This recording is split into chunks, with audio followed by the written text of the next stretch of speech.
In front of me is Samsung Galaxy Z Fold 6, and today I would like to show you how you can delete a password from Google Passwords Manager. Begin by launching Settings and scrolling all the way down to access Google.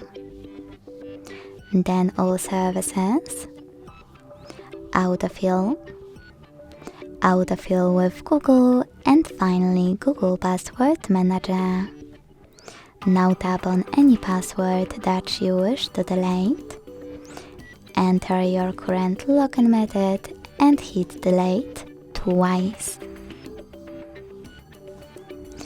Thanks so much for watching. If you enjoyed this video, leave a like, comment and subscribe. Bye!